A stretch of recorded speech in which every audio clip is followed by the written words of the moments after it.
Well,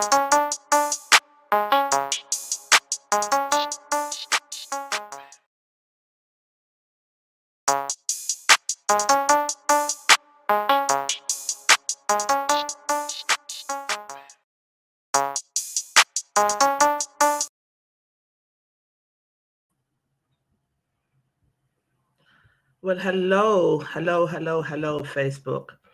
Got a cough. Let's add Natalie. Let's add. Hello, ladies. Good evening. Good evening, Tia. How you doing?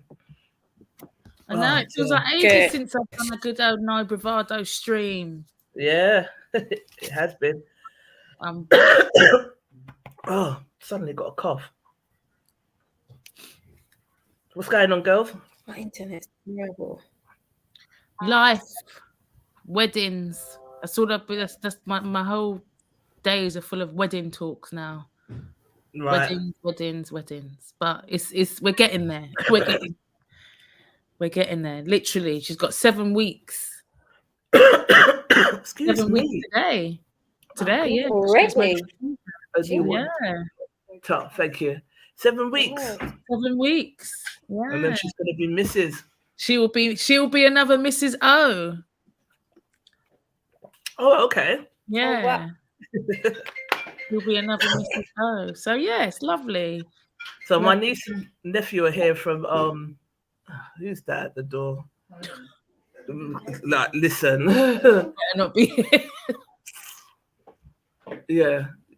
Don't open the door, because they would ring the ring doorbell if they wanted to be seen.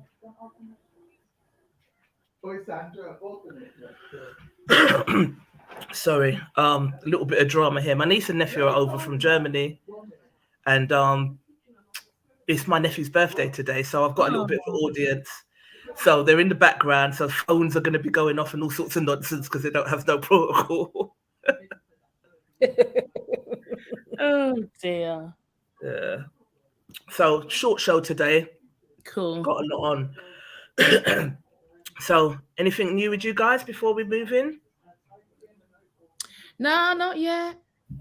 No, just life. Like I said, it's Easter holidays and I'm already sick of my kids.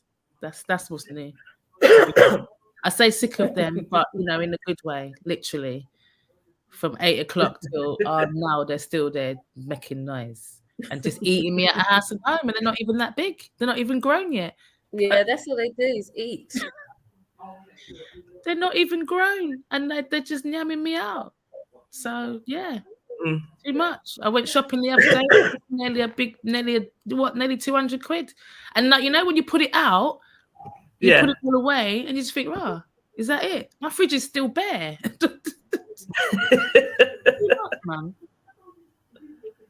Too much, man. But yeah, I'm here. Oh dear. Nat, what's going on with you? How are you coping with the holidays? They've just gone to their dads today, and I miss them already. Always moan, and then I miss them as soon as they go. But I am saving food. I'm saving food because they eat as well, like nobody's business. So at least the food might last till Thursday. But my internet, I don't have because I'm in a new build. I can't have proper internet. I've got a really stupid, super expensive, which range from £50 to £80 each month. By the way. What? This weird fiber, because of the internet I have, and it's always mashing up. So, like, do you pay it when it mashes up? Yeah, all the time. I have to keep complaining all the time. But there's no one else that can provide the broadband because BT provides all the broadband for everyone, Virgin, everybody, and they can't provide the broadband here. It's a different type of fiber, so it's only this company and 2 other really terrible companies that are expensive, and it's dead. I don't understand why new builds do that. That's silly. I don't know. It's just so annoying. Just so that you can spend money. Yeah, they capitalize on it. Everyone needs internet. Everyone needs broadband these days. Exactly. Yeah. Exactly. My food is amazing. I think it's even better than that, but sometimes it ain't all that. It's like it buckles under pressure. Mm. And I feel like it's Oh, buckling right now.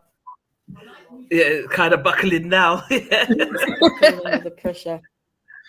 So I want to say happy birthday again to Nigel B. We went to his party on Saturday. Yes. Shook a little leg. We did. Yeah. How did you find it? It was all right. It was all right. Little bit. The music was a little bit, I don't know, a bit up and down for me. A bit up and down. But yeah, it was nice to be out. Nice to celebrate Nigel. Yeah, exactly, and to see Nigel. So yeah, it was all right. Good evening, Carol Mackenzie. Says good evening. Good evening. Good evening. Oh dear. I am not in the mood, so let's just shift this along quick. Have you got a cold? You got a cold? I've got a cough, probably from the vaping that I've been doing. She says, taking a big puff. Yeah. Oh. I need to definitely stop smoking. It's helped me to stop smoking cigarettes and all of the rest of it, but I'm not too sure that the vape is any better either, to be fair. Yeah. If it's any safer. So yeah. What's our all right, so this was posted by Stephen Moyes. Your son is 25, gets arrested and charged for raping a 16-year-old girl. Guys, I'm live.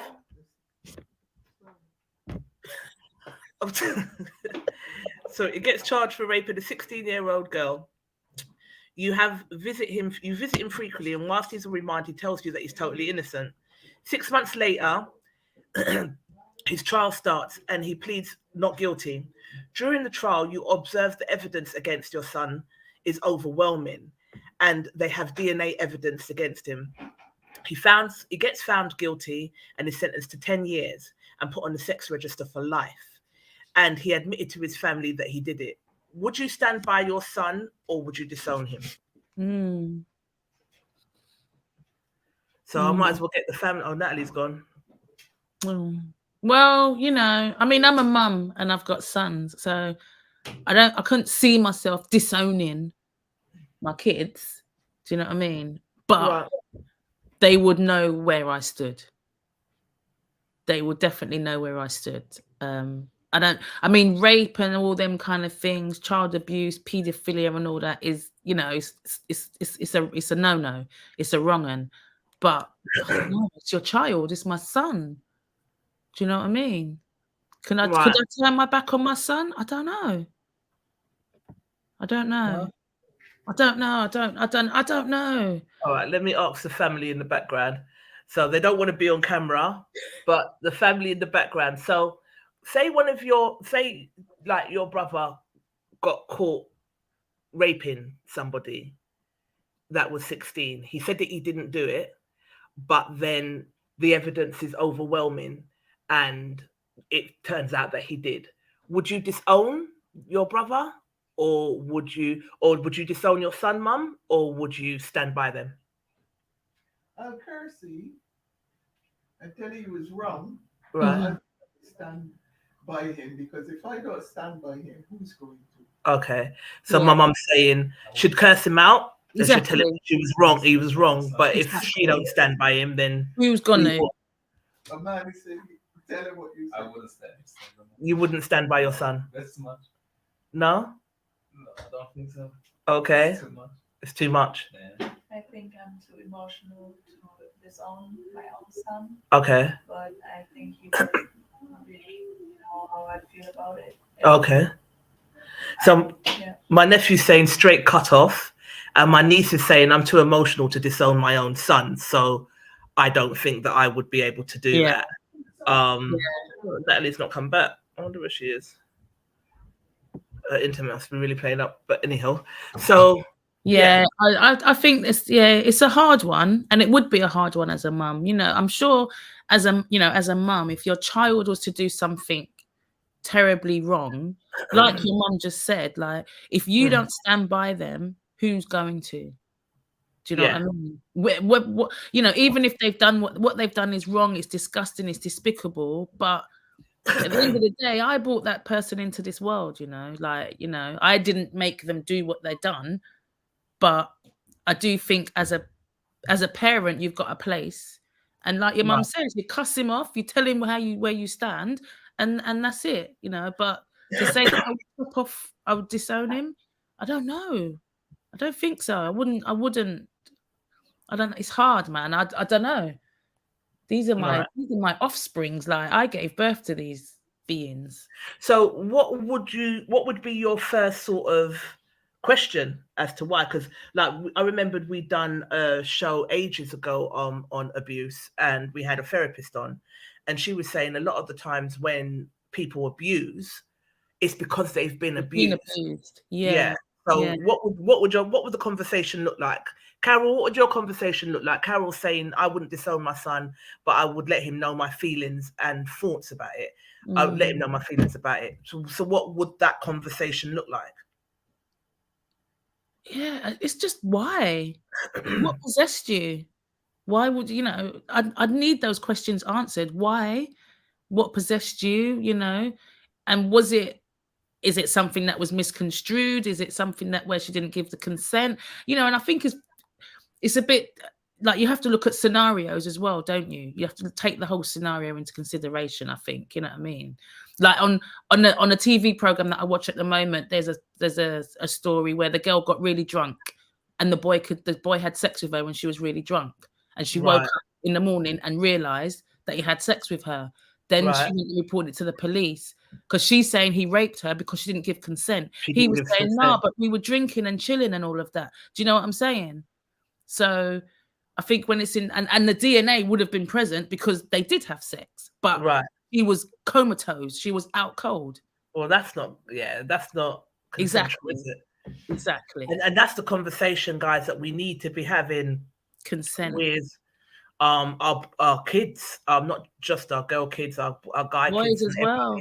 Yeah, boys, especially boys. Exactly. What consent is and what it looks like. Yeah, and you know that is something that I know that they do cover in schools, so that is just great. Do you know what I mean? They talk about consent. Yeah, they have to because it's a lot. It's a lot. But yeah, that's a hard one. That is a real. So, the person who posted this, he called me on it today because it's a real scenario, and he's saying that it's a real scenario. Dad has completely disowned, but mum has always enabled son, so she's standing by him. Right. But siblings have completely disowned, and it's really split the family in Wow. Yeah. So dad and the siblings don't want nothing to do with him, but the mum is. The mum's the only one that's standing by him, but they think it's that she's always been an enabler anyway. Okay. Right. Okay. So yeah, split the family in half. Dad doesn't want nothing to do with it, and it's causing pressure between mum and dad in the marriage. They're still together. Oh wow. They're still together, but mum and dad are still together, but it's causing problems because dad thinks that mum should just disown son. So Lynette Douglas is watching. Hey, Dion, Miji, what a god. Pauline Johnson's watching. Mike Shaw, Chanel, Brian. Natalie's watching because she can't join. Hopefully she'll come back. Natalie, put in the comments what you would do. What do you think about this? I ain't got no kids. I think I said something along the lines of the same thing that I said was I would want to find out why, if he had been abused, what the circumstances were, and would probably insist that he get some sort of help around it. And if he didn't want to help, then I would probably try and back off. I would back off then because and I think his response to it all makes a difference as well. I believe, you know what I mean? Do you know what I mean? I think his response to it would make a difference, but I don't know, man. I don't know. Hey, Tracy Willoughby. It would. He denied it, and I think that's why the rest of the family have kind of been like, well, he was denying it all this time, and now everything's overwhelming. Now all of a sudden you did it, and it's That's just you're just blatantly lying then, You isn't lied. it? Yeah. So you're not lying. only did you rape, you lied. Yeah. Did you know what I mean? So Yeah. there's that. Yeah. That's a lot, But man. yeah, Awful, it is. Let's see awful what family. our No Bravado Massive said. Can you see the comments or is it too small? Yeah, I can see them. Can you read them for me, please, babe? Right, let me take my glasses. No, it's better with my glasses on. Okay, so DJ Amorous says rapist, paedophile, etc. is a straight no-no, whoever you are. That's my 2 pence worth. Claudette Riley says, if my son raped an innocent girl, I would not be supporting him. He's on his own, especially if he has sisters or nieces and will fight any man that touches them. Generally, man is hypocritical in this scenario, so he doesn't know what he was doing, but he ought to pay the price, as his family can't hold up their heads in pride when they walk in the streets, no more because of him having no self-control on a little minor. I kind of 16 is the age for sex, though, isn't it? It is, yeah. And we don't know how old he is, do we? 25. Oh, he's 25, right? Okay. He's 25. Okay, yeah. So she is a fair bit younger than him then. A fair bit younger. You know what? 16-year-old girls, don't mess with them. Because I know when I was 16, do you know what I'm saying? Like, so, but I'm not putting nothing on the girl, but I'm just saying, like, we're saying 16, like, you know what I mean? It's 16 ain't that young no more. And the 16-year-old girls are whining like big woman, but no one deserves to be raped, and that's not what I'm saying. Well, yeah, absolutely. You know, and this is what I said. This is actually a very deep question, and I'm not sure, as child abuse, rape are things that I personally take very seriously. That said, they say those who abuse have usually been abused themselves. So I'd want to get to the bottom of why he did that. Not sure if I'd disown him, but he would have to do the mental work, or I'd be done. So you'd have to look at it as to what made you do that, and if it is, a case that you did get abused, then I guess you would need to get to the bottom of it. Because Natalie's back. Hang on, let's see if we can get. Yay, Natalie's back. So Nat, let me remove this for a minute. Getting used to this StreamYard now, but it seems to be running much smoother than Zoom. Yeah, you've got Zoom's got its benefits, and StreamYard's got its benefits, but I think once I get used to this, it's going to be a G. You know what I mean? Nat, 25-year-old, 16-year-old, your son, would you disown him or you sticking by him? What you doing? I don't know. I have no idea. I wouldn't. I don't know. I don't know. Because I just couldn't not advocate for that, but I just couldn't bear that. Oh, she's frozen. And I know it's your son. Yeah. And I don't know. It's a definite rock and a hard place. Yeah. Have a sort of camera with me? Okay. Yeah, I don't know. I think about them as they are now. Sometimes when you, especially when you just remember them as they are. Yeah, exactly. You always remember them as your babies. As your little kids. Yeah. Yeah. So because you know that side of them, it's hard for you to see them in that demon light. Do you know what I mean? Exactly. Hey, beautiful. Hey. So this is my good friend Nikki, and you met Natalie yesterday. This is my niece. They're from. This is Neville's kids. Those who know Neville, my eldest brother. This is his daughter, and it's his son's birthday today. He's in the background. He's too shy. He's not coming on. He said. Oh. And we was having a nice day until we got into a little bit of a spat with the neighbour, but we won't get into that. Don't want to incriminate myself on Facebook and all that.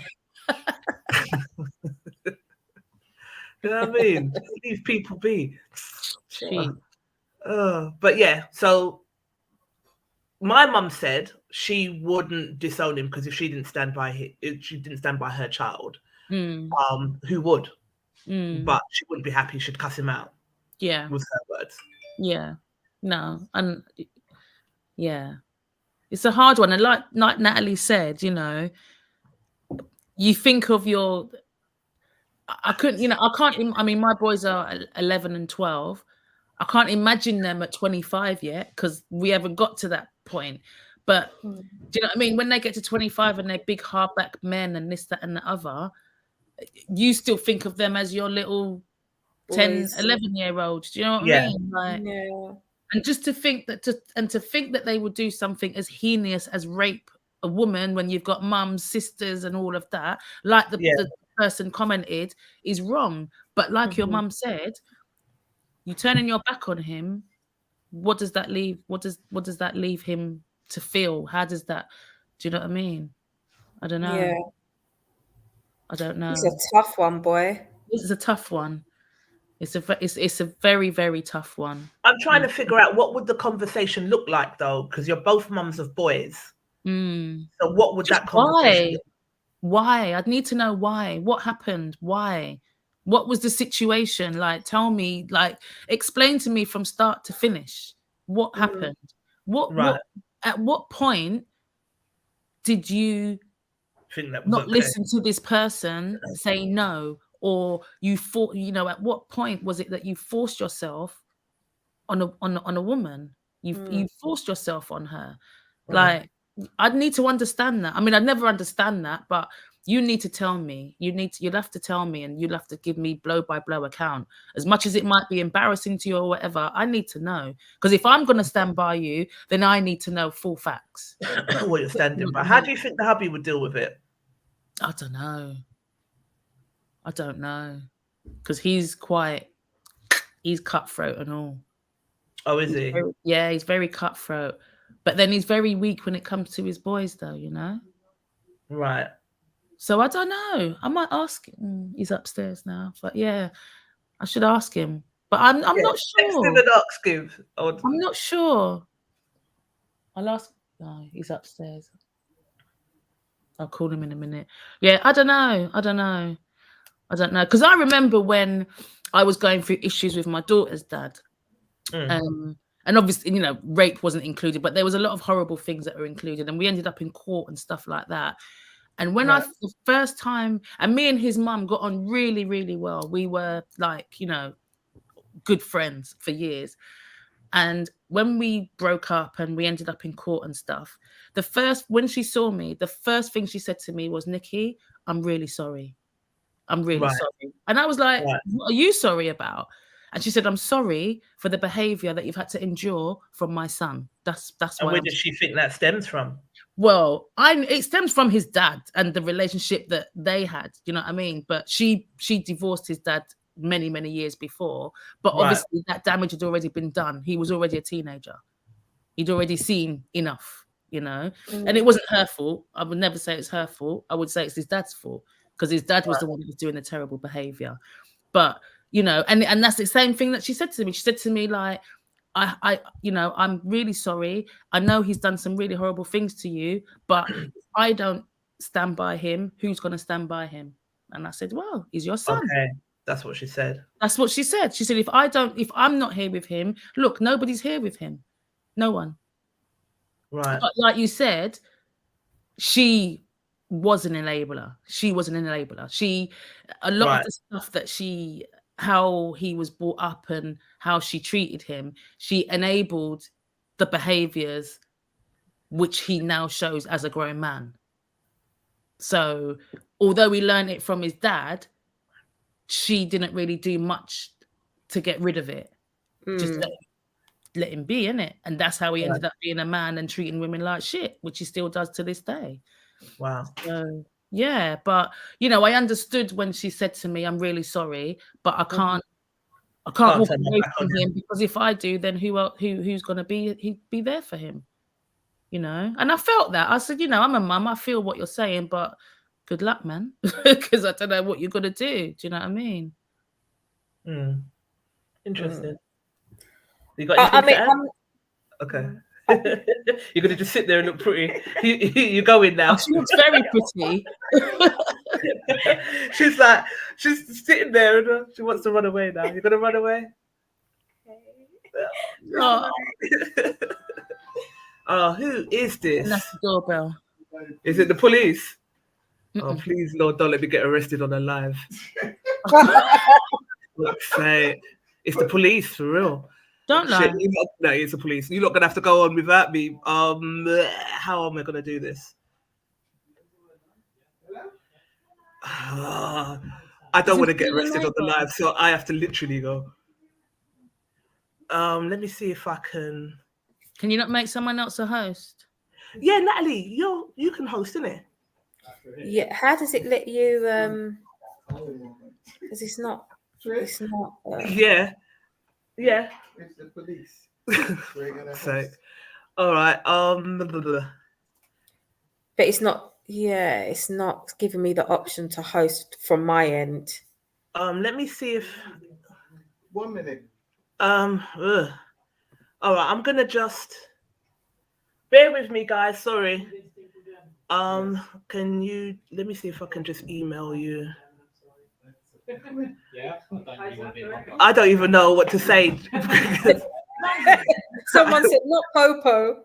The police are actually here for me. Oh shit. On the live podcast. I don't even know how I can. Bear with me, please. Sorry, guys. Let me email you the slideshow.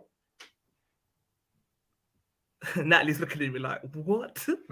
I'm going to remove myself. You lot have to improvise for a minute. All right? All right. We'll improvise. It might not be a slideshow because I don't remember how to do it. But we'll improvise. Yeah? No, because you're not going to be able to do the slideshow if it's not letting you in as a host. So I don't understand why it won't. But yeah. I'll be back. Just improvise. Just talk about anything until I come back. Okay. All right. Okay. Only Trish. I'm telling you. Right.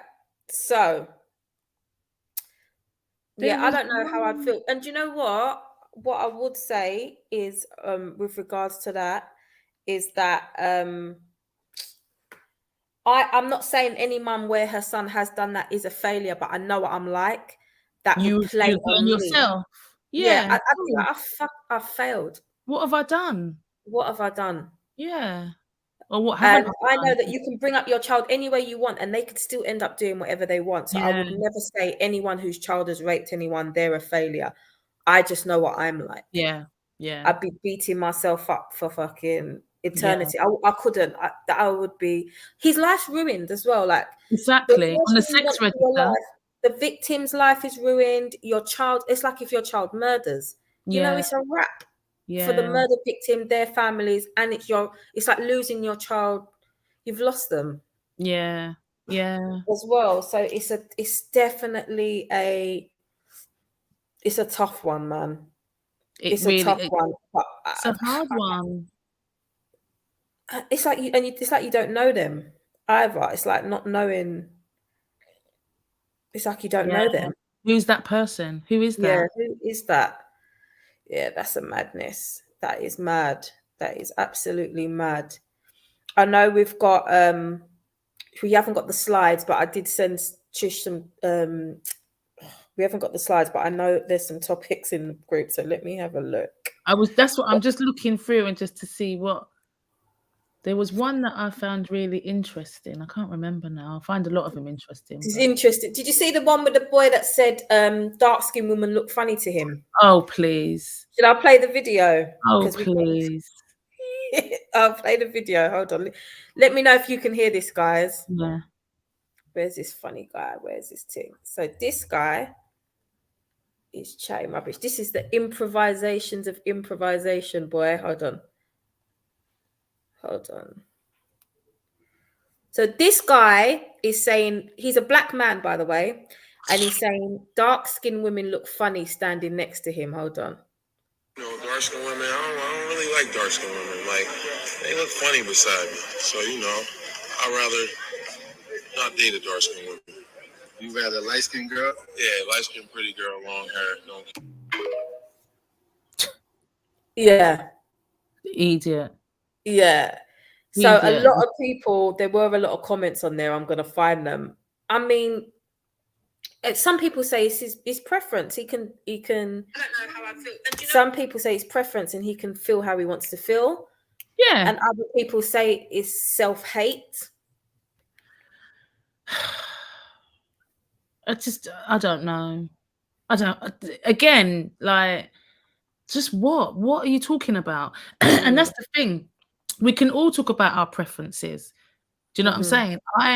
I prefer a specific looking man, but it doesn't mean I'm gonna dog every other looking man though. That's ridiculous. Yeah, doesn't mean you're gonna dog them out. That's ridiculous. Do you know what I'm saying? Oh, I like dark-skinned men, but all red-skinned men are idiots, or nah, they can't stand next to me, or nah, man, that's a joke.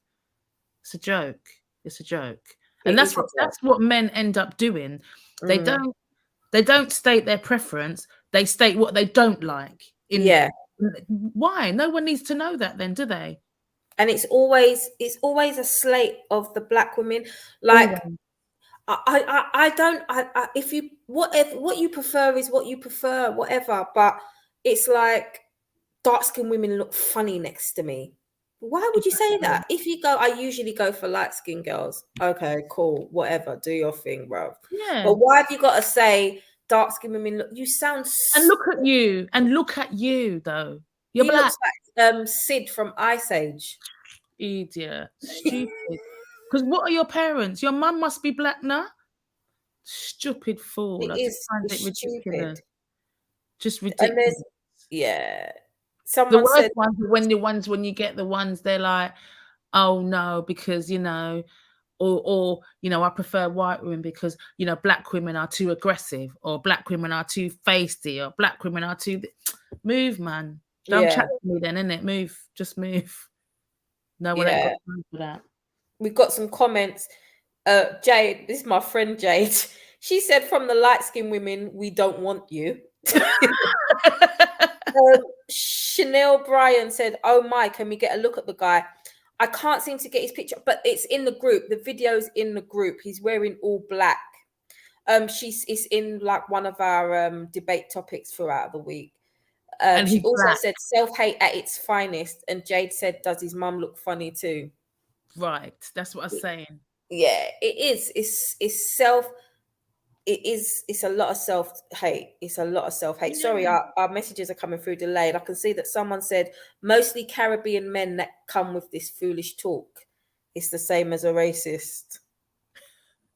Do you think it comes from a lot of Caribbean men? I don't think so. Not particularly. I feel like when you go back home, if I'm honest, if you go back home to the Caribbean or Africa, it's not that. But I find the Caribbean men here, and sometimes some of the African men here, they got that colorism thing in them. Yeah. Yeah, and you're right. But some of my cousins do say actually back home as well, they are a bit like that sometimes. So I don't know. But I just find that they're more with any colour. Like, it's not, do you know what I mean? It's not more, but I don't live there. Yeah. So, yeah. But it's just such a boring topic as well. Like, why are we, you're still doing that? Still. 2023, and and that's what you're talking about. Yeah. And you're black like the ace of spades. Move yourself. That's what makes me worse. Like, go away. That's what makes it worse. Like, come on, man. Because if you've got sisters, I bet you they're black like you. Your mum must be black like you. Come on. Stop. Come on. Yeah. And again, have your preference. Do your thing. But we ain't got to slate the black women or dark skin women or anything like that. It's not necessary. It's just a joke. It's not necessary at all. It's not. Jermaine PS said it's the same as a racist. Jade said, I was talking about colorism today. Chanel said, yes, it's because of colorism. I like, my daughter is a bit darker than me. And my mum's quite light. My family are all different shades. You know what it's like in the Caribbean. But because of the school that she went to, she started to feel away in her teenage years, and she thought that because she was darker, she wasn't cute, as pretty, or she wasn't attractive or as pretty. And she used to say things like, I want to be your color. And I used to have serious talks, and I mean, like, till I was blue in the face. Like, never. The darker the bread, the pretty the juice, all the different skin tones, it don't matter. Like, really had to go, and we went through years of that. And I thought, she's never going to accept it, because no matter what I say to her, she's going to school. I've had that feelings. And it's a different, like, you know, she's getting a different kind of feedback. But she got older and she proper embraces it now. But she proper dealt with a lack of self-confidence because of her color, and it was a lot of work. Honestly, we would sit, she'll tell you, I'd be almost blue in the face, like I wanted to cry. I just hated the fact that she thought she weren't pretty, because a lot of people in her, she felt like a lot of people in her school made her feel like that, or she was looked over. My sister was like that. My sister felt like that for a good few years, because you see my sister, innit? My sister's dark, but like I've always admired my sister's skin. She just got flawless, and she's dark, and she just like the whole thing is just beautiful, and she always has been. But when she was younger, same thing, you know what I mean? I mean, she's a lot older than your daughter, but when she was younger, she always had that feeling, and she'd always say, oh, you know, why can't I be your complexion? Because me, my brother, and my mum are like my complexion, but she like dark. When I say dark, to one of her nicknames when she was a kid, and I kid you not, people used to call her Ink Spot. She was called Ink Spot when she was a kid. Really? Ink Spot, because she was dark. And it was said with love, you know what I mean? It wasn't as a racial thing or anything. It was said with love, but after a point, my mum said to people, stop calling her that, because it was giving her a complex. It was giving her a complex, you know what I mean? That's what I'm saying. Nah, listen. You see, like them Sudanese models and all that with no hair. That's what my sister's like now, and she is beautiful. And it's only now in her 40s that she is actually embracing it. Yeah. Because it takes a lot out of you. It does. And whole society is based around light skin, certain hair types, certain features and stuff like that. So it's consistently fed. And so no matter, you're like fighting a battle. It's hard. It's hard work. And I'll never forget when the kids were playing once. The boys are little. There's a big 10-year and 13-year gap between them, and they used to, you know, they cuss each other for jokes. And then she was like, "Oh, you're Bart Simpson" to Mason for a joke, you know, saying that he's yellow basically, and he just hit her up. Yeah, but you're black. So then, and they were really small, and I had to turn around and say, "What's wrong with that?" I had to hit them up from along. So it's like you've got to make sure they know themselves at home. When you hear your kids saying stupid shit, you got bring them up. So that they know. Now you can't tell my kids about dark. And you can't tell them now, because anytime I would hear anything stupid come out their mouth, I'm onto them. And you know, I'm like with the race thing already. I don't play. I don't play that game. That. This whole superiority thing, you know, that either a light skin or a certain hair type or facial feature makes it is a superior, or that is the preferred, or the look to aspire to. That's that's a mad slave mentality. That's what I'm saying. The house nigger and the field nigger, innit, man? Like, no, we're not doing that. Not in your own family with your brothers and sisters. No, man. No. You're stuck. Not at all. So, no, you got to. It's. I think a lot of it as well. Any little things that you hear your picnic say, or you hear them do, you got to draw them up, because you might think it's little jokes or it's banter, but they'll grow up with that mentality. That's what society is telling them, and they're going with that. So you in the house, I feel you've got to be the one to be like, listen. Yeah, you've got to pull them up. We're not having that. We're not having that. Because you're not coming out of this house to go and embarrass me and tell some girl that she's ugly because she's dark. Move. Yeah. Move. No. We will not be doing that at all. It's ignorant. I hate ignorance. Especially black on black ignorance. There's nothing worse. You know what White I on mean? black That's ignorance. worse. Do your thing. Do your thing. I don't expect anything else. You're an outsider. You don't know nothing. If you want to be ignorant, I don't even care. But the real concern is the black on black ignorance, and when we do the colorism thing, and we need to come out of that, man. And again, you can have your preference, because I know some ladies that only like dark-skinned men.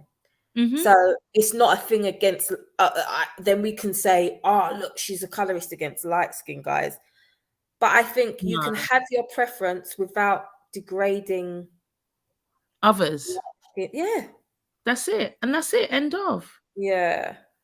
That's what I think. I just think, come on, man, just come out of that. And it's divisive. Yeah. It's just unnecessary. Yeah.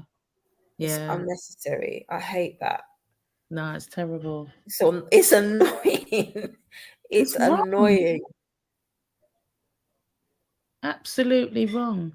There was one that I was looking at, which I found very interesting, which was the one where the guy, so Nubia put it up when he was saying that married women die younger because they're looking after the men and the family. Really? Yeah. So he's basically saying, I wonder if we can hear it. Men live typically longer than single men. Married women don't typically live longer than single women. And in fact, we probably die earlier. Men live longer because she makes him go to the doctor. She yells at him when he's texting while he's driving. I mean, she's like, she's the supervisor. She's the super ego. Well, and they're taking care of their room. Women live less long because of the chronic stress from when I heard you what say are you not listening to?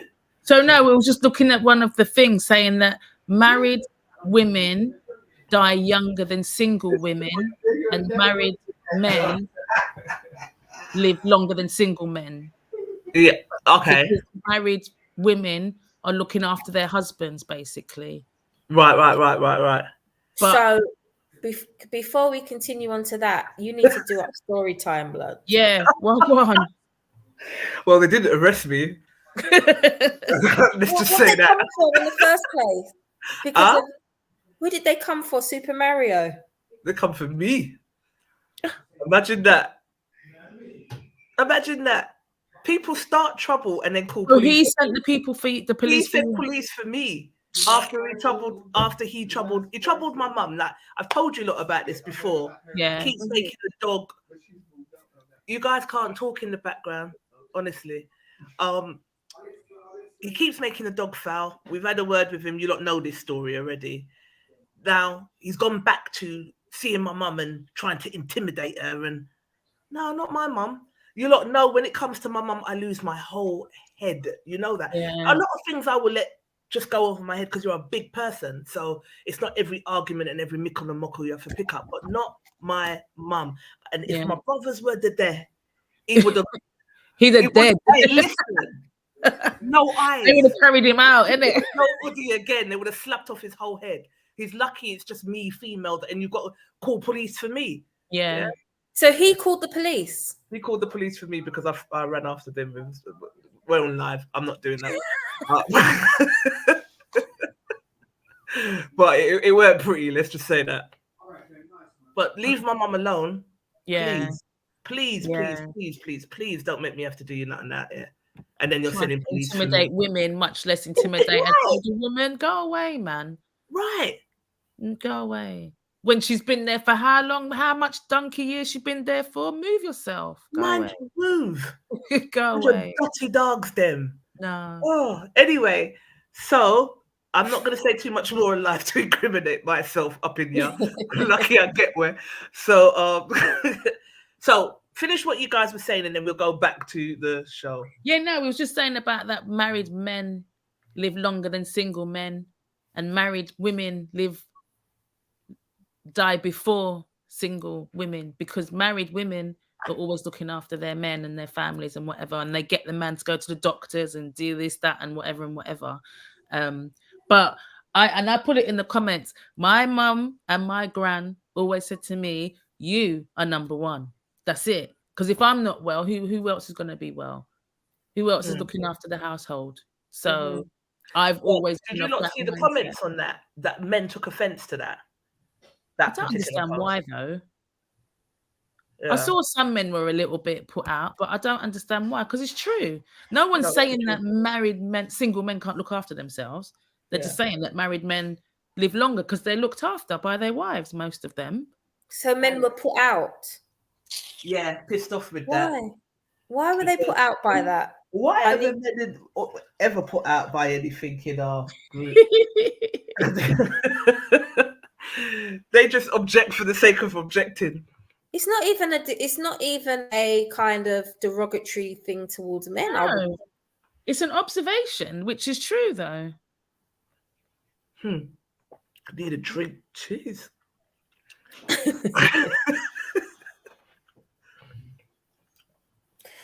No, man. It is what it is. Let me just stay single still. I ain't got time. All right. So we'll move on from the other topic you've done. Did you not do this dark skin one? Oh yeah, Natalie. Yeah, we did that one. But everyone wanted to see him. So can you just play it? Everyone was asking to see him because I just played it so they could hear it. Okay. So this is Sid from Ice Age that's telling people his preference. Stop it, because that's Sid's got really like dark skin women. Like, they look funny beside me. So I mean, dark skin women. I don't really like dark skin women. Like, they look funny beside me. So I'd rather not date a dark skin woman. You rather light skinned girl? Yeah, light skinned pretty girl, long hair, don't. He doesn't even. He just even sounds simple. I don't even like you. You can't even fucking talk. So going back to your Zoom comment, the benefits of Zoom is that you would have been able to co-host and just deal with the matter, innit? But yeah, I wanted to be angry at this post, but this fool Natalie, her comment floored me. What did I say again? You said it could be worse. You could be this muppet or something along them lines. Oh yeah, you could actually be this fool. Oh yeah, no. I said if you're the caption, because I posted that. So I was saying that the caption for it, what that I put was, whenever you're having a bad day. Sorry, I'm gonna find it.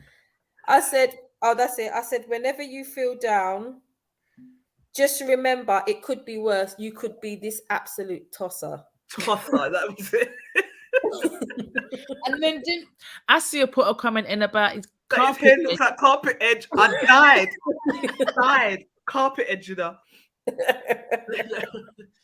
Oh dear. This has not been my year. Anywho, hang on. All right. So, can you read these comments? Hang on, I might be able to read. Jermaine says he don't like his mother. Don't like his mother. What an idiot. Yeah. But Mike says, chill, he's American. Like, but I don't think that's a misconception. That's a total misconception. Because the black boys over here think exactly the same way. Yeah. Exactly the same way. Mm-hmm. Stephen said he suffers from a common disease called verbal diarrhea. That's it. Davina said, his mama must be proud. Self-hating prick. Man just cancelled himself. I don't get why man would say such a stupid thing about his own people. Exactly. But they do.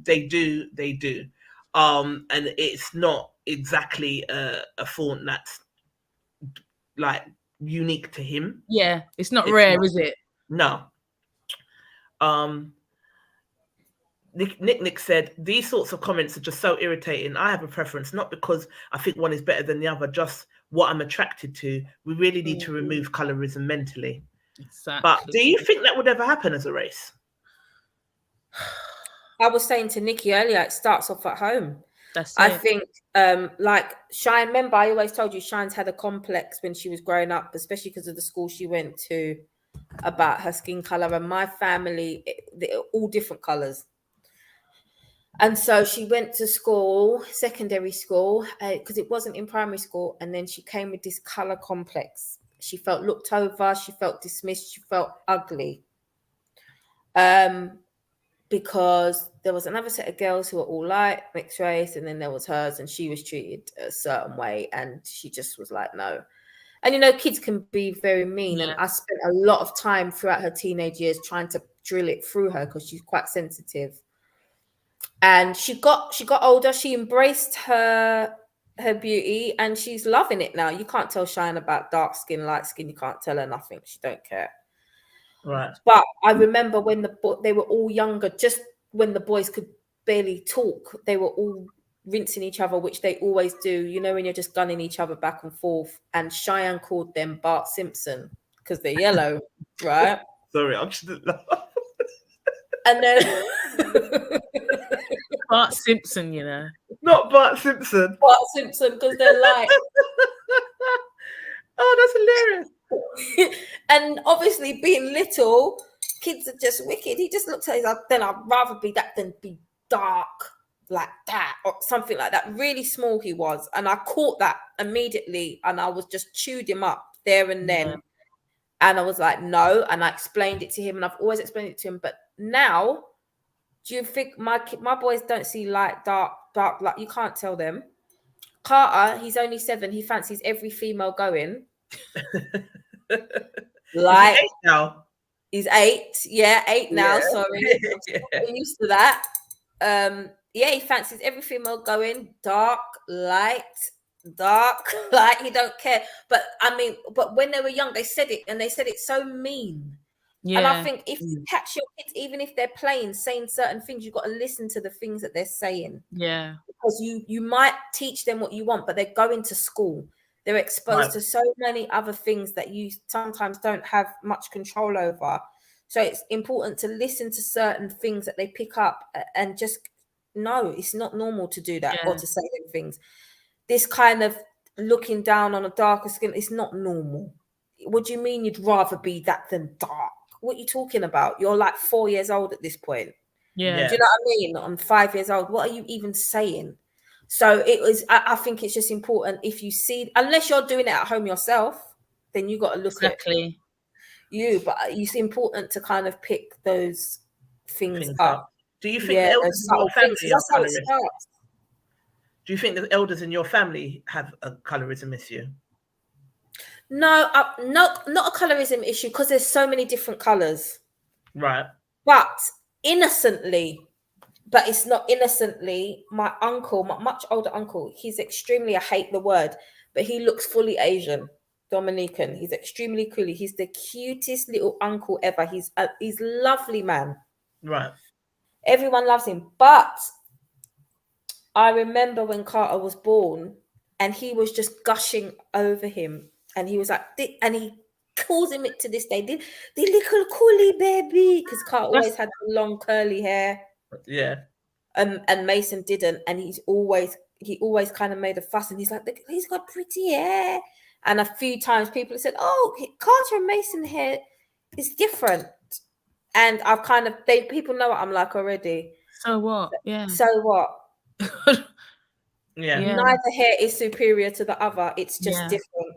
Yeah. Same mum, same dad. Get out. Yeah. I used to get that. I used to get that with Raheem. Because Raheem is like Carter and Mason. He's quite fit. He looks almost mixed race. And I remember I was on the bus one day with him when he was a baby, and I had him in the pram. And it was an African lady, fully, with an accent as well. And she was like, oh, is that your baby? I said, yes, that's my son. And she was like, oh, where's your husband from? And started asking me all these questions about his dad and whatever. I said, listen, he's black. I know what you're trying to get at. I'm not married to a white guy. He's black. He's fully black. My husband's from the same continent that you're from, Africa. Okay? I just thought, move from me, man. And the same thing, people would be like, oh, what now? He's so cute. Wait, let me see who it is. Hang on, let me see who it is. Is that your doorbell again? Again. Is it the police again? Oh Lord, I think so. No. Not Crime Stoppers on the live. Come on. Fuck's sake. Trisha Blake, are you there? Sorry. No, I can't. I cannot. Who does this happen to? What are they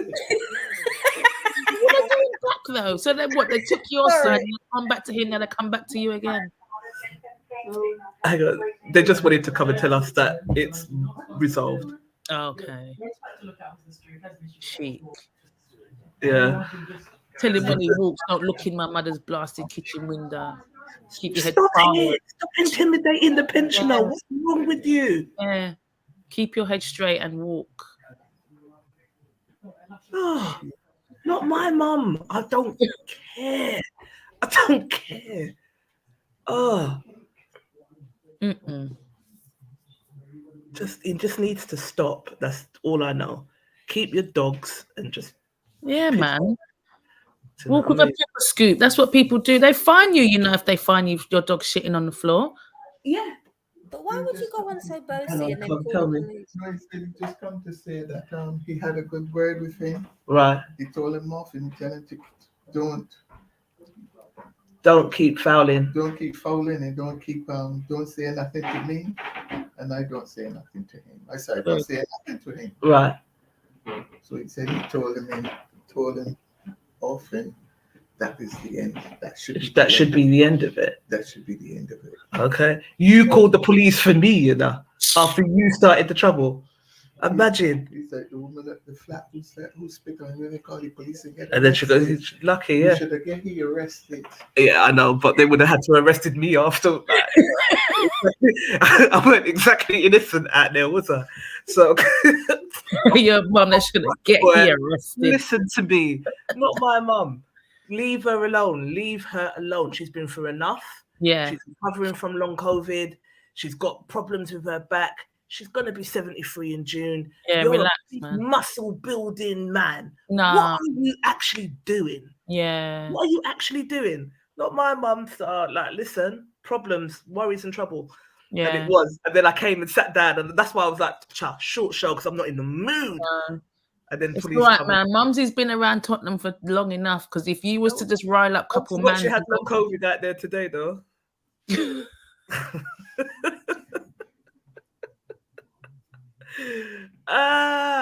Mum was throwing bricks and all sorts of shit.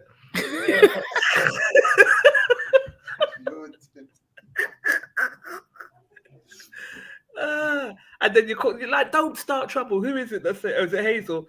Yeah, kind of like what happened in Tesco's, me and Mum, Bonnie and Thelma and Louise, boy.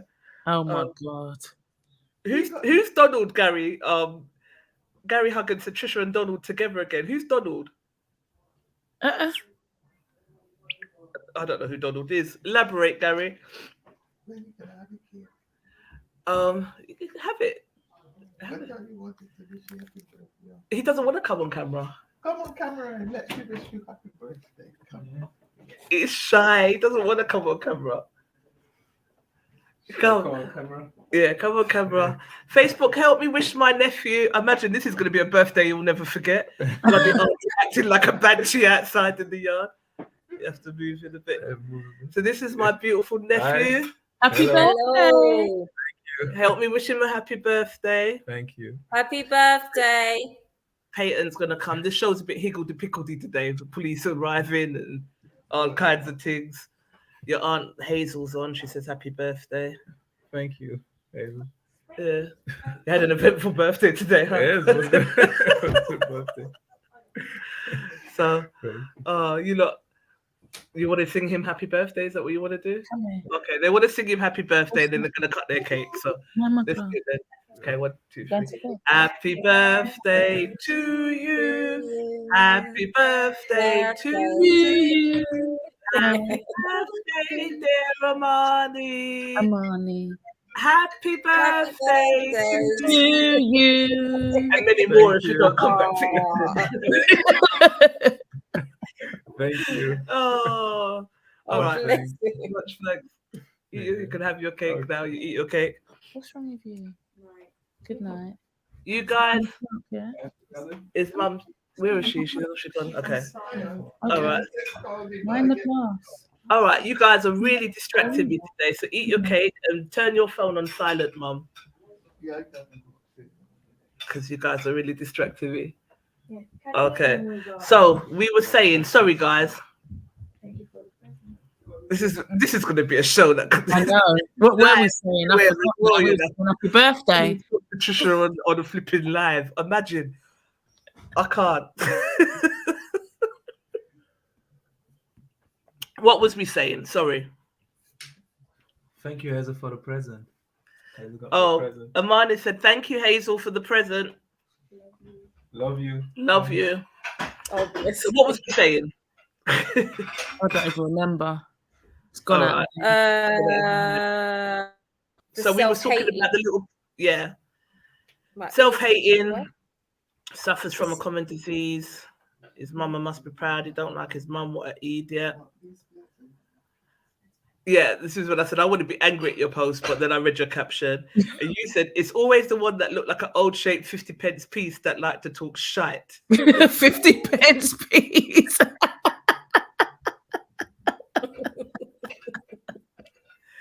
And then Asia said, who wants to stand next to him with his hair? Thank you, sweetheart.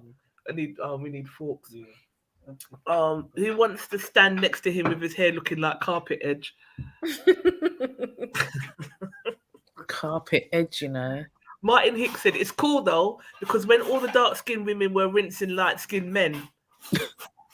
There are a lot of light-skinned man jokes, I'm not going to lie, out there. There's a lot. Yeah. True that. Like someone said, a lot of this is conditioning, music videos, films, etc. Thanks, Mum. Dark women aren't usually the love interest or what's considered the pretty girl.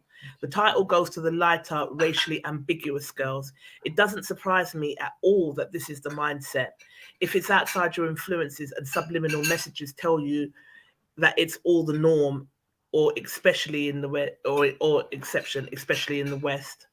And Lorraine Forrester said, "What a knob." But it is. I think I was saying, do you think that's something that's going to ever leave our society, our community, as a black race? Because it's literally inside racism. And do you think that that's ever gonna? The problem with people say things innocently.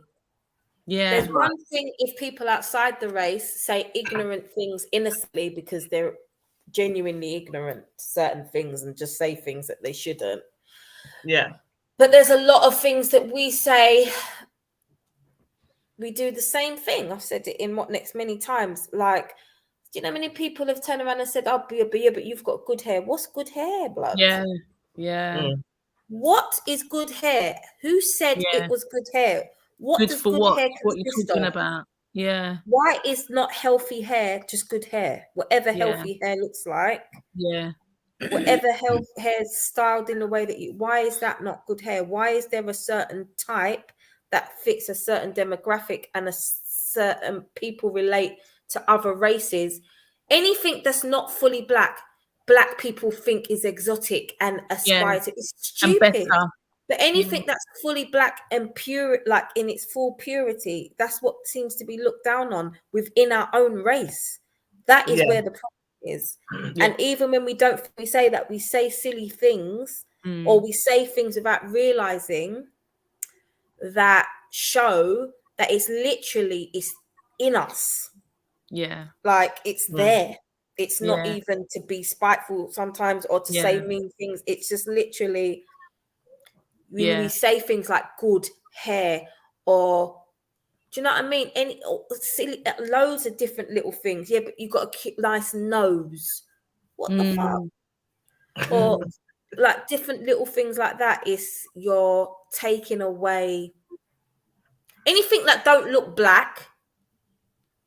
We celebrate on black people. Seems to be better. Yeah. Exactly. But then all of the black features are celebrated on other women, on other races of women. But Exactly. yeah, so it's really weird. That's what I'm. Yeah, and then all the big lips, the big everything else is celebrated on other women than us. We're there. We might be there straightening hair and doing certain things, but the cane rows and the things are then celebrated on the. It's just crazy. Yeah. It's just crazy when everyone else does it. It's really nice. It's exotic. When we do it, it's not cute.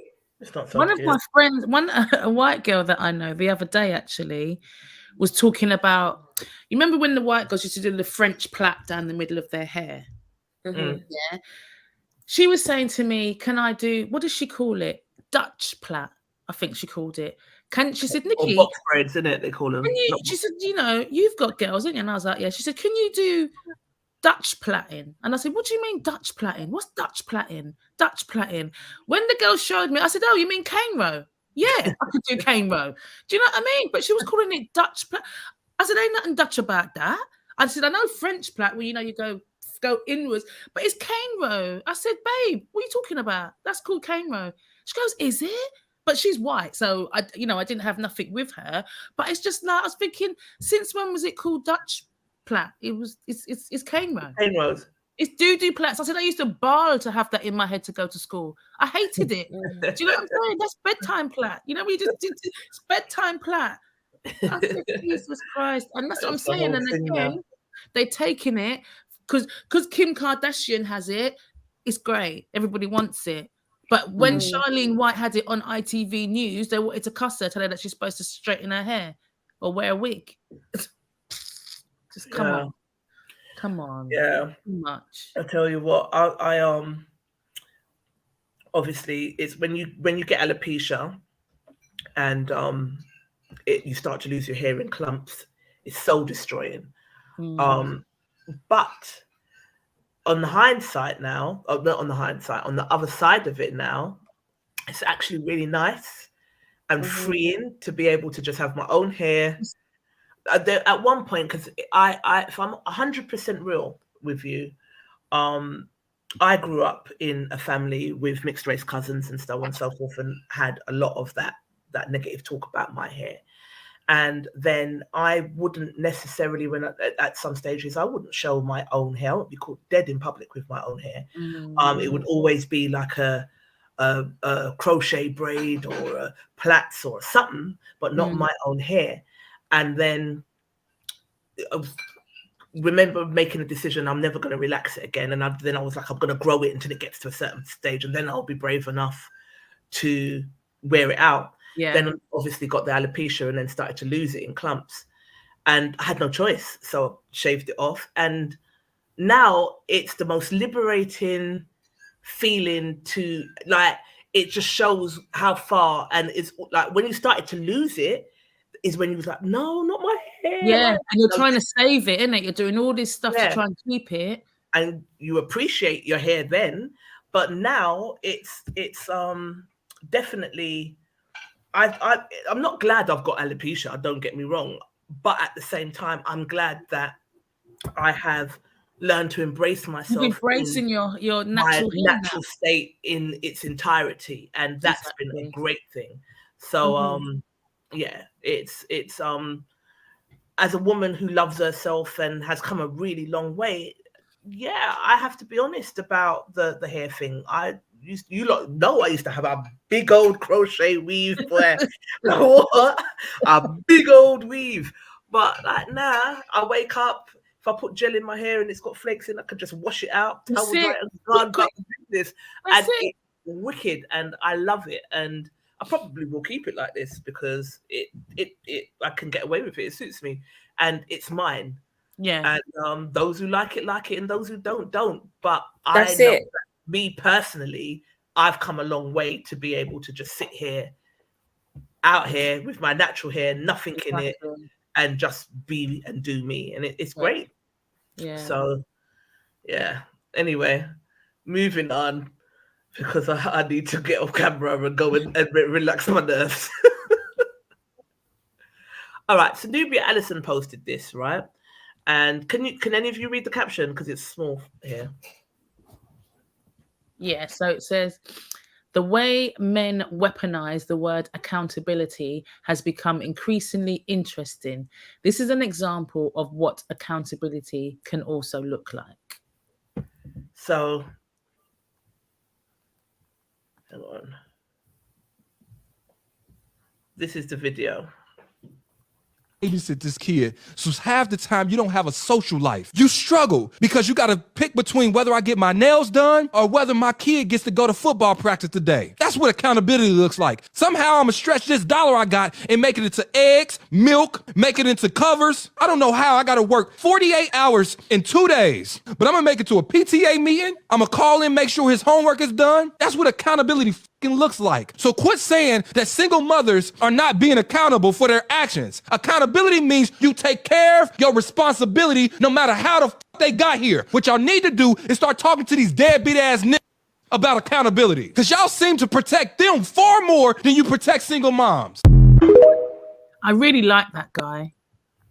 Yeah? I really like that guy. He's got some really good, interesting things to say. Some of them are a bit like, oh, right, okay.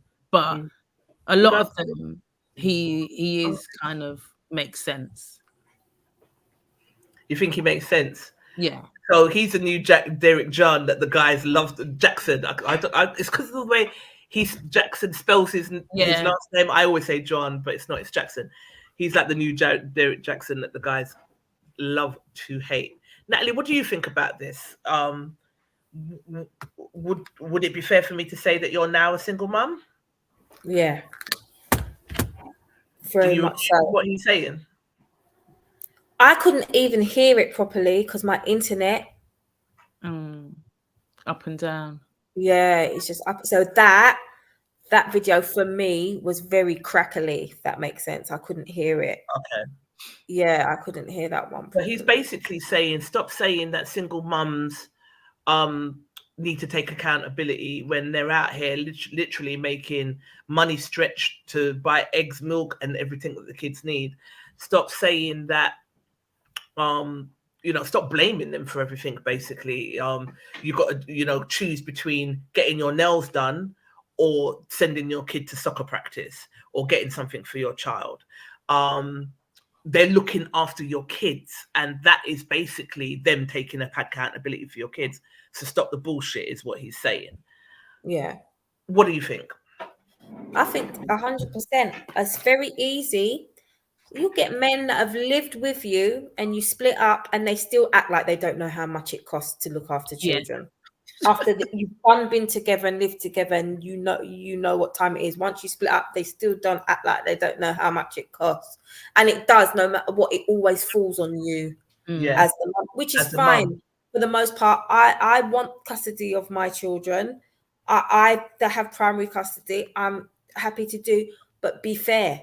Don't act like I know nothing at all, and you just get in on with your life. And I have been in financial situations before where it's like been really tight for one reason or the other. You know when you've gone through a period when it's doing really bad, and I have literally thought, I eat or they eat. Yeah, and they've eaten. I've been in that situation. No one can't come and chat to me. Yeah, about nothing when it comes to that. I get very sensitive because I put them at the top of everything. And I've been in low situations in my life before, and I've had it and I've done it. I've made it work because I have to. Whereas, a dad can be like mad thing. I can't be like mad thing. I don't know what I'm gonna do. I have to do it. You have to find a way. Yeah. So you can't get more of taking accountability than that. I'm sorry. So and it's always the ones that are doing the least that say the most. That's exactly. Because you don't know what it takes to do what you got to do. Because if you really knew what it takes, and if you wouldn't be saying stupid shit out your mouth like that. Yeah. That's what it's not easy. You're split. You spend your whole time feeling guilty for not spending time with the kids. And then when you're spending time with the kids, not doing the other things you're supposed to be doing, you don't get no rest from feeling. Do you know what I mean? You're always, or you're not doing good enough here, or oh my gosh, am I doing all right here? Is this enough for them? You're always trying to, as well as just doing the standard things for them, like clothing, feeding, bathing, getting them schooled and getting them from here to there. You're always fighting the battle, whether you're enough, especially as a single parent, or whether you're doing enough, or whether your enough is good enough. And you know how it's going to affect them. So I just think people are so down on sometimes single mothers sometimes, but it's not easy. And you do, for the most part, you just get on with it, and most of the time you're just in your head, I think, getting on with it, because there is literally no one. I said to Trisha the other day, I've come to the realization I've accepted I'm on my own in that respect, really. They've got a dad, he's not a bad dad, whatever, does what he needs to do, but ultimately every day you're on your own. Like, I'm on my own. So when it comes down to things, it is all on you. And I've come to that point where I've accepted that. But it doesn't mean that sometimes it's not like, oh my gosh, it's a lot. It's overwhelming. Yeah. It's overwhelming. But it's just like when people are saying, do this, do that, or you think, shut up. Yeah. When you're a parent with a partner, it's hard work. When you're a parent without a partner, it's hard work. It's just hard work.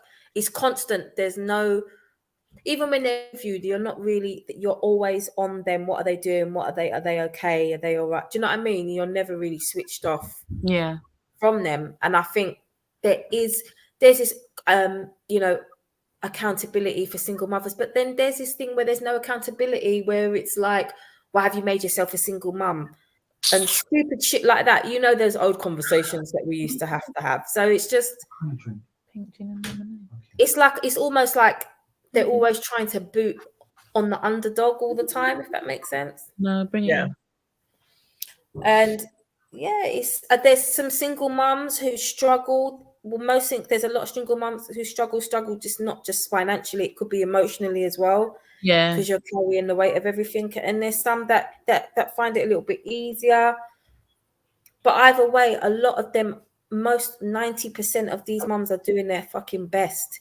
And even if you're looking and you're thinking, oh, well, look at this or look at that, they're doing their best. That's their best, exactly. And who are we to judge? They're giving their all. And you're doing it for the love of your babies. Well, that's what we hope. Because I've seen some people not doing it, not giving it their all. But, I think that's on a different level. But, it's just hard, man. It's hard. And, like, even as a now married mum, I was a single mum back in the day. I've been, but now a married mum. I still feel all that you feel, Nat. And I've got a husband. Yeah. I still feel all of that. My mind is never off my kids. Never, ever, ever. And I've got other kids that are way in their they're nearly 30, and my mind ain't even off them. Do you know what I'm saying? So, I feel what you're saying, because I've been in that position.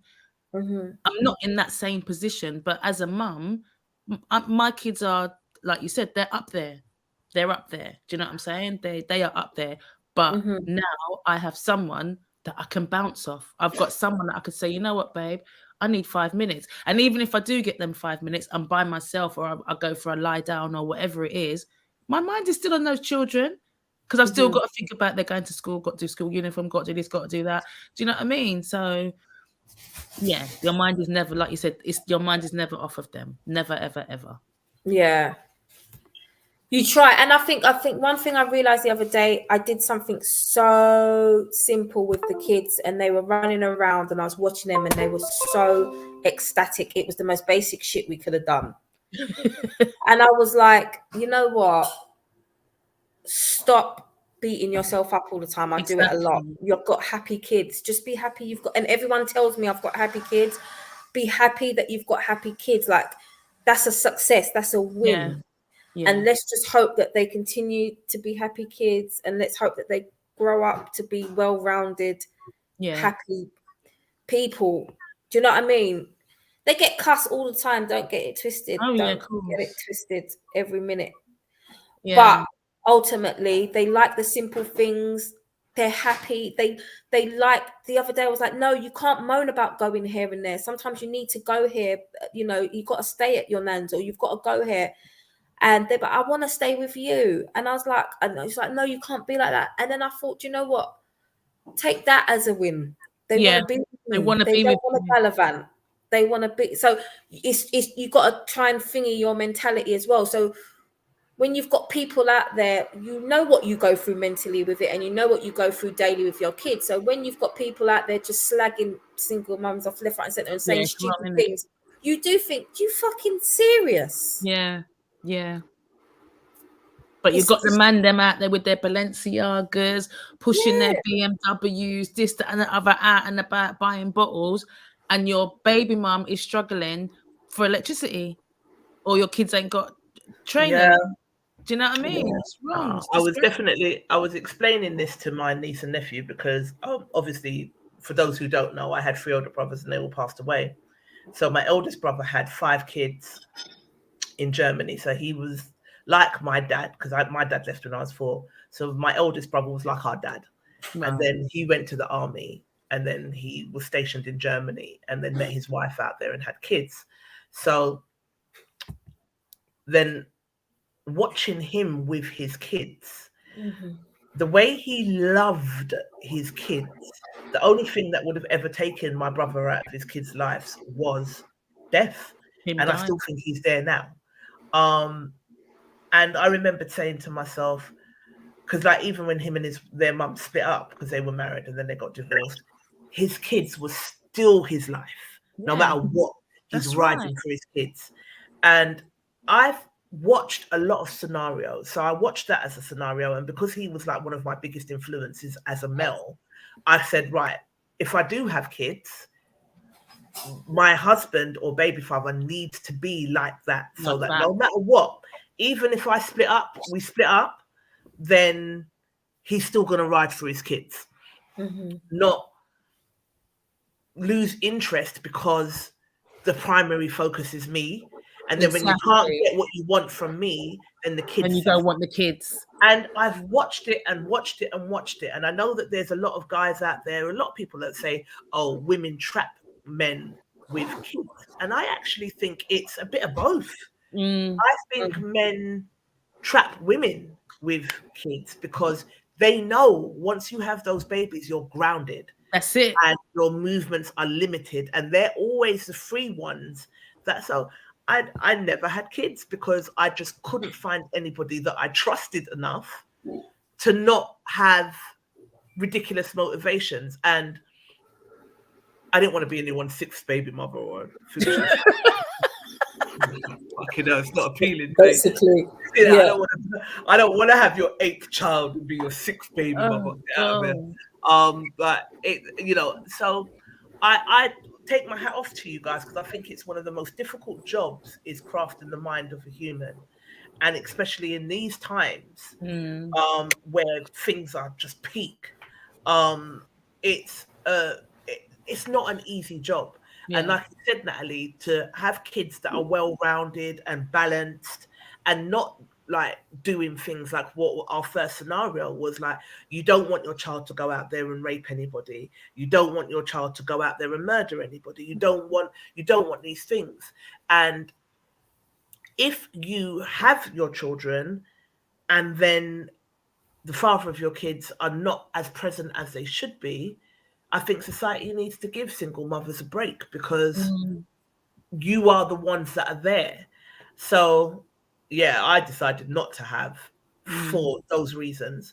If I had met somebody that I trusted, I would have absolutely have had kids. And like I said, I think we was at your house, Nick, when I was saying like younger, I always felt like in order to give kids a proper balance, both parents need to be present. And I didn't have enough faith in my ability to be able to raise children on my own. At this age, with this mindset now, I think I'd be a brilliant mum. But I never had that faith in my ability when I was younger. And I always felt like, the dad should, it's not just the mum's responsibility alone, but you guys get a real hard time out there. Oh, you know, I don't want to date her because she's a single mum with kids. She's over the hill because she's got kids. Like, fuck yourselves. And why is there not any accountability being held for the no man? one says, well, maybe now because people can't be fucked, but no one really says, oh, I'm gonna have these babies for these men and I want to raise them alone. Exactly. No one says that. No, so, no one does that intent. Well, yeah, like you said, there might be the very few people, but yeah, if you're in a relationship with somebody and you decide to have children or you fall pregnant, there's no plan to do that by yourself. Why would you want to do that? Why? Yeah. Why would you want to do that? That's madness. That's crazy. It's mad. All right. So I think this is our last topic. Yeah. So let's have a look at what our audience said. I need to put the glasses back on. Mike Shaw said, men of the red pill community, yes, but just to generalize all men like that, Nubia Allenson said, and yet the phase women need to take accountability seems to be constantly and consistently churned out. Interesting. That's right. Anna Bree said, fact. Mike Shaw said, by whom? Nubia said, your memory's selective, sir. Mike Shaw said, old age. She said, clearly. Jennifer Ross said, facts, plain and simple. Franco said, shaking my head. Richie G said, this guy's a dickhead. His TikTok page is all about shouting at the top of his lungs and going after men. Women don't trust men who are always dissing men unless you believe in the tooth fairy. What's his agenda? Remember Derek Jackson? Oh, but this guy is different, right? So, no, but this guy's just pointing out some of the men's shit. That's why you're saying what you're saying, Richie. But when Kevin Samuels is doing it to the women, it's fine. The same Kevin Samuels that I told a guy friend of mine yesterday, he posted something. I said, this guy's the worst. He said something. I said, listen, this guy, don't listen to him. He died in bed with an escort, rude boy. Exactly. Yeah, right. It's all a farce. Like, so it's all right for Kevin Samuels to scream at the top of his stupid tight pants wearing ass lungs. Yeah.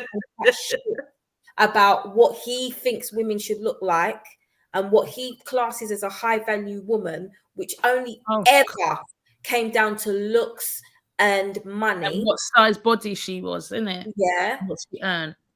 But when this guy is saying something that women can, that is a fact of what single women are going through, however you, it's like, that whole screaming thing and all of that, I don't rate it either way from every. I think, okay, I do think a lot of it is performative on both sides.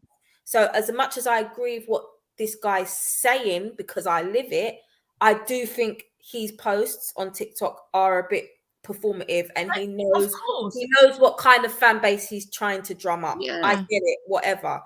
But for me, some of it is facts. The same way you, man, I think Kevin Samuels is a whole clown, and you, man, are like, yeah, but some of the things he's saying is facts for you lot. But I think the correlation between how many men are up Kevin Samuels' ass and the divisive, the division between men and women, I don't know. It all seems to be thingy. So I'm not saying Kevin Samuels is the cause, but I'm saying because so many men cling on to that mentality, which is why they liked Kevin Samuels, it's one of, because I'm not going to just blame men, but this is one of the reasons why we can't get it together. Because you lot are thinking like that, which is wild to any sensible woman. Yeah. And yeah, I don't know. I just think, no, it's why are you screaming? As people hated Derek Jackson, he was an idiot, whatever, but you can't get past some of the things that he said that might have been a fact. And you guys want to say that about Kevin Samuels, so we can say that about Dirty Derek and this man here. Exactly. And you say this shit with a straight face, you kill me, you know. They cling on to everything Derek says like gospel. I'm surprised they haven't got churches like the altar of Mary, and they don't go and just kiss it up. I don't understand, like, why Kevin Samuels can say anything he wants. Yeah. So divisive, so thingy. But anytime anyone picks up for a woman, they're a motherfucking dickhead, and they're a this and they're a that. Yeah. And my thing with Kevin Samuels is not the way he spoke to women, just the way he spoke to women. It's people are I can't believe that so many people are latched onto a man whose values literally, his value matrix, is around money and looks. Yeah. No mindset. And this is what we're following. Like, that was my biggest issue with him. And the way he spoke to people, I didn't like it. And the way he was it wasn't even about how he spoke to women, because the women, you know what he's about. You want to go on there, you're dumb.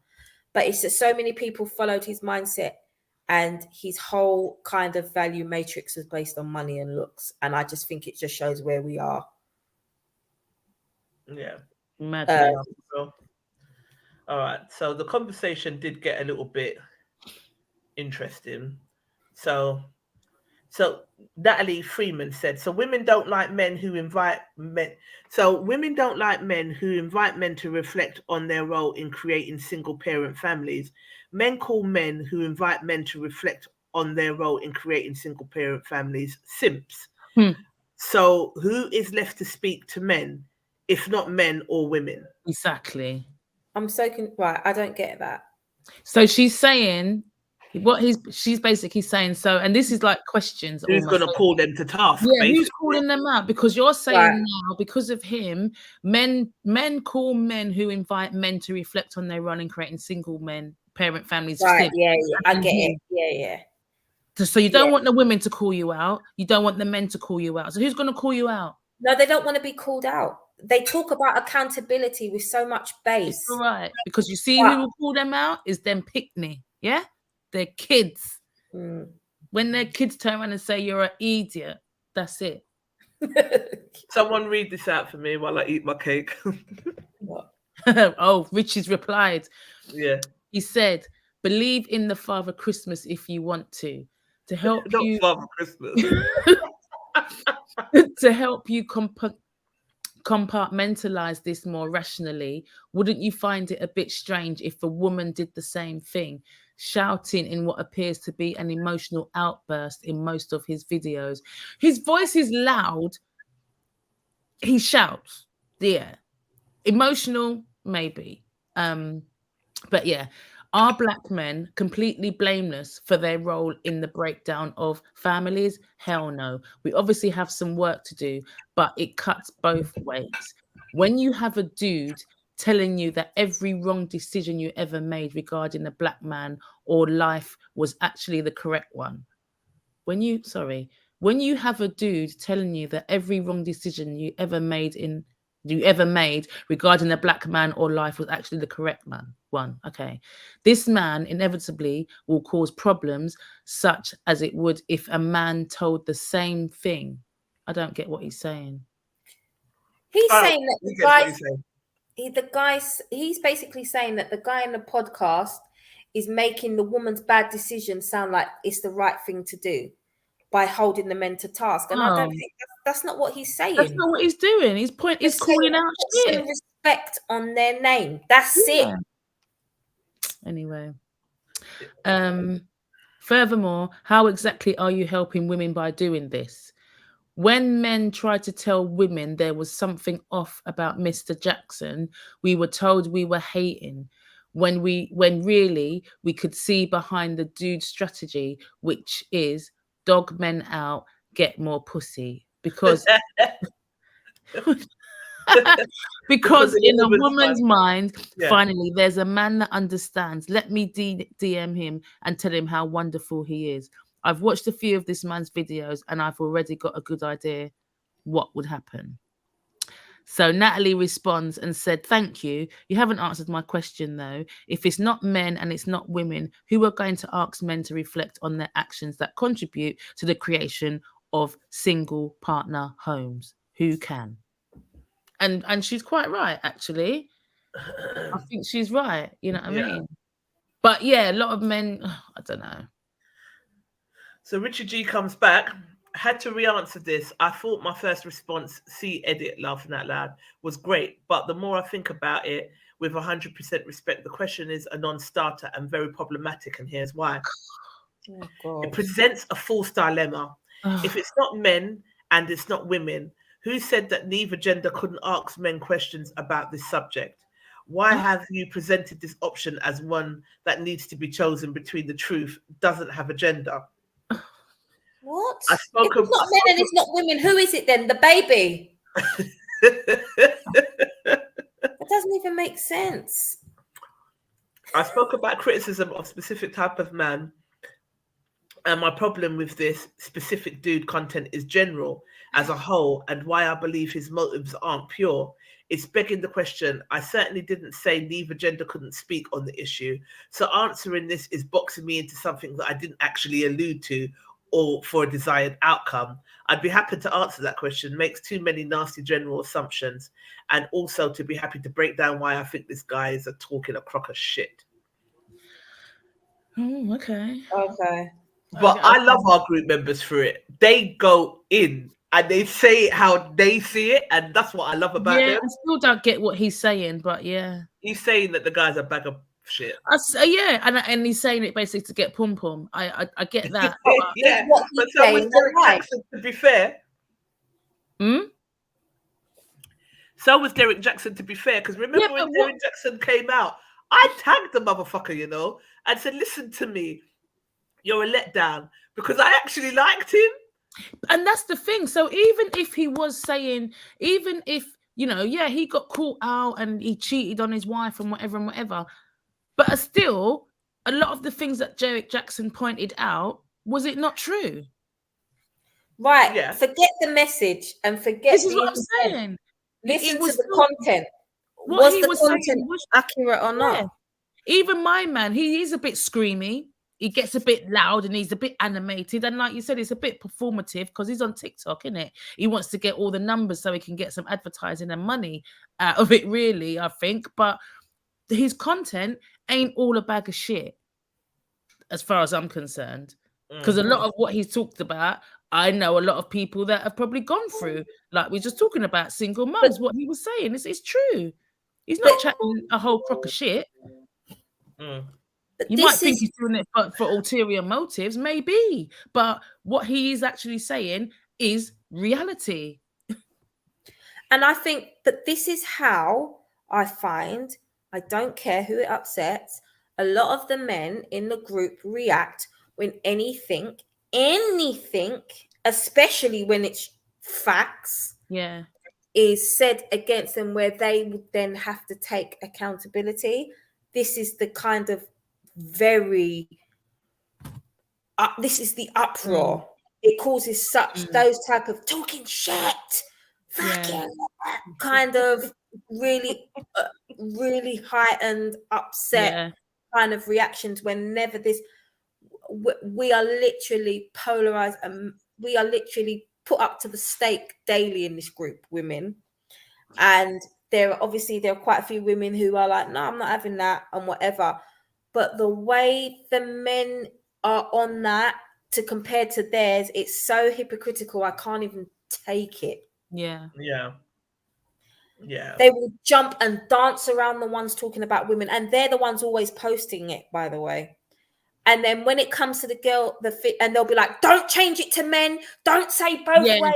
Take the first thing men always say on posts about what about women? It works both ways. It's thingy. It's so political because it's so hypocritical that it's just political. Yeah. And I do think a lot of men in the group, I don't care, can stone me. I said it. They're going to stone us both then. Can't stone you without stoning me. You lot don't like when things go up. And I understand. And some guys have even come say, you know, this group is divisive. But you're not saying it's divisive when they're putting things up again about women. About women. At the end of the day, things come into the group. We put everything up because it's up for debate. It's not stuff we agree with or don't agree with. This particular thing, I happen to agree with it. I live it. So I know it. So I agree with him, but I'm just saying it's like you gotta not, if you don't want us to be defensive with certain things, you can't be defensive either, and you've got to recognize that. Yeah. Men, and sometimes the men in the group, like, you have to like reflect. Look at yourselves, look at your brethren, look at your dads, your uncles, your people. When we talk about men, if we're talking about women, look at the females around you. Do you know what I mean? It's an opportunity for reflection. No one's saying you or you or you, and that's what it is. It comes out, yeah, but what about when, and what about women when they, what about women when they, like, relax, man. Relax, just relax. Who's a psychopath we had to throw out the group with the dreads back in the day? It's just so Dusty, that Dusty Dread. I can't remember what his name is. One Dusty Dread. That was another one. He would jump on all the ones about women. He would post them and just go ham all the time. And then we'd be like, yeah, but men, I don't think it's just a woman thing, especially when I go, don't talk about women. Keep this to what it. Don't talk about men. Keep this to what it is. It got like that all the time, and a lot of men do that in this group. But let me tell you something. There was another dry face one called Nate. Do you remember him? Who? That dry face boy called Nate. Oh God. That he was like that as well. We had to chuck him out. Yeah. There was quite, and it's just like the group is up for debate. Men are going to say things I don't agree with. Women are going to say things I don't agree with. You're going to say things I do agree with. You're going to say things I do agree with. Like, that's how it is. But you can't scream at the top of your lungs the way you lot do about taking accountability when, if anything is, and you're constantly posting things about women in the group, which we allow. We are told that we're creating division when we post these things, but only when we post the things about men. But you lot are tap dancing all over the ones about women, whether it's about me and thingy and this and that. This is the opportunity to tell y'all. Deuces. You've got to allow the conversation, and you've got to think, if you don't want us to get defensive or you don't want us to thingy, then you've got to think about that too when it comes to thing. And this Richie G comment is just like, why are you getting so riled up? Because are you actually listening to what the man's saying? Yeah. Or if you still got the ghost of Christmas Kevin Samuels past ringing in your ears, blood. Not the ghost of Christmas. Bye, Natalie, man. No, but a lot of these people, no accountability if you lot can't get the fuck out of here. A lot of these people see themselves in these things. That's what it is. Yeah, and you only get like that when you can see yourself. Because why would you be so worked up? And I don't know Richie G from anywhere, so I'm not saying that he is, but I'm saying, why would a person get so riled up about what someone's saying unless you can identify with that? Can you identify with that? Are you one of those men? Do you know what I mean? You can see yourself. That's what they're probably pointing out, and you're thinking, you're feeling triggered. You're triggered by it. It struck a chord within you. Exactly. Mad up. D-Land Richards said, it's strange how they make it a woman thing, to be honest. It's not gender specific. D-Land Richards went on to say single mothers are used as scapegoats in the Black community. I thought that was a really interesting comment. Very. Lorene Forrester said, men and women do it. The nail thing though, is, I think she means to say the bell thing. That's not important. Also, not every single mum or dad struggles like that.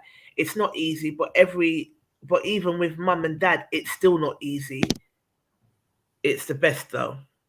No, I think she's saying the nail thing because he said we've got some mums that have to decide between getting their nails done or taking. Right. Do you know what I'm saying? But in So the nails, getting your nails done is not necessarily important. In a mum's defense, that might be all she has to herself. That might be all she has to do that makes her happy. And if everything you do is for your kids and all you want to do is go and get your nails done, and that might cost you £25, but it costs you £25 to take the kids to football, it's still a decision to make. It might not be important to somebody else that doesn't do their nails, but to someone that does do their nails to help them with their mental health or their emotional well-being, it is important. And it's a decision for them to make. Do you know what I mean? So, yeah. So, it's a hard one. It's a hard one. It is a hard one, but listen, I think every day should be Mother's Day, and every day should be Father's Day for the good fathers, them that are out there, because there are some good damn fathers out there, and let's not let that go amiss. But you guys are superheroes, in my opinion. I think I can do most things. You lot know I've got balls. So like, yeah, I can do it. I can do it. Not much phases me, but motherhood on my own did. Not going to lie. It did. I didn't want to do it. I knew how I felt when my dad left, and I knew that the imbalance it caused in me. Even though you can be as well-rounded as you like, there were periods where I was off the rail. There was periods where I craved male attention. There's periods where I still pick up fucking pricks that should remain nameless in these adult years. Do you understand what I'm saying? Like, because of missing elements or being attracted to characteristics that are of your father. So having a good male role model around, and vice versa, because I know single male dads that are out there that are doing the damn thing and their mums are not about. Having the gender role model and that balance was very important to me. I was able to identify the gaps that it left within me, and knew that I didn't want that for any kids that I might bring into this world. I've also, like I said, watched, even my mum said my dad begged her to have me, and then fucked off when I was 4, and she was left to deal with me. Do you understand what I'm saying? But like I said, watching my brother as an example and how he loved his kids, I wanted that. I never got that, so I never had kids. But I think you single mums, you mums are superheroes, and you good dads are superheroes, and it's needed. And you lot cussing man's dryness. Who said that? We're cussing everyone's dryness. But it's a job that's underestimated, and I think in these times here, it shouldn't be. So I personally salute you, mums. Well, with that said, I'm going to go rest my bones and just thank the Lord that I didn't get arrested today. And please try not to get arrested this week. Any other day, Trisha. Thank you. Only you would have the police knocking on the door for you during the live. I mean, no bravado's during the live, you know. During the live. No bravado at its finest, Taras. Oh man, the numbers weren't that busy today, but they know my luck, then they'll catch up on the replay, wouldn't they? Police coming into the house for me, but hey, they didn't take me away. So. You're still with us. We still got you. Yeah, I'm still here. These people need to know I'm Tottenham born and bred. You can't ramp with people's mums. And I'm a 70s baby. So, you know, like when we grew up, like disrespecting mums was a real thing. You can't do that. You cannot. You cannot. And like I said, I'm the only one left to represent my mum, and I'm going to do it. And I would die representing my mum. Yeah. Seriously, I would. I would die for my mum. Do not play with her. She's 72 years of age. She's recovering from long COVID. She's got aches and pains. She's a pensioner. She's minding her own age, business. man. Leave her alone. Have some manners. Trying to intimidate my mum. Like, come on. He's a weak man. He's a weak man. That's why I said to him today. Of course he is. And then the wife came out. If the wife is, if she's endorsing that, then you're full of shit too. Yeah. And the wife comes out filming me. Filming you. It's filming. That's what they do. Start trouble and then pull out the camera to film you, isn't it? When you retaliate. I'll put them on Italian TV. Big drama just before the live. A big old drama. That's why I came on. I said I'm not in the mood. Let's just rush through this and come off, because he keeps doing it, and I'm gonna concede myself getting into trouble. Leave my mum alone, not my mum. A lot of things I let go over my head, like. But you see. But yeah, but you see, for the dog fouling and all that, call your ASBO people. Call the ASBO people, because that's ASBO, you know. Yeah, of course it is. That's what I'm saying. Because if you dash rubbish on the floor, your council could fine you. So your dog shitting outside my house. Environmental health. We contact environmental health. Right. Harringay. Yeah. Or the ASBO people them and tell them that he's being antisocial. That's antisocial behavior. Disgusting. Yeah, it totally is. You know what I mean? I've had to warn him before, and it just got a little bit heightened, a little bit of a level up warning. Yeah, but, no. Yeah. No. So it goes. So yeah, today's got to be a short live. Yeah, and you've got to go and feel the energy. You know what I mean? And let's just regroup in 2 weeks. ELC and DJ Leg said that they would come on last show, so I want to try and. I'd love to chat to ELC because I like them. I think they're a good sound. Yeah. So we'll do ELC, and Legs, is one of the greatest. So it will be an honor to speak to him. So we'll line that up, and hopefully, I won't be getting pulled off the camera. That'd be good. I'd like to get pulled off the camera by the police. Yeah. Yeah. We have to supervise you. I'll be like, come here and do it. We're not doing that.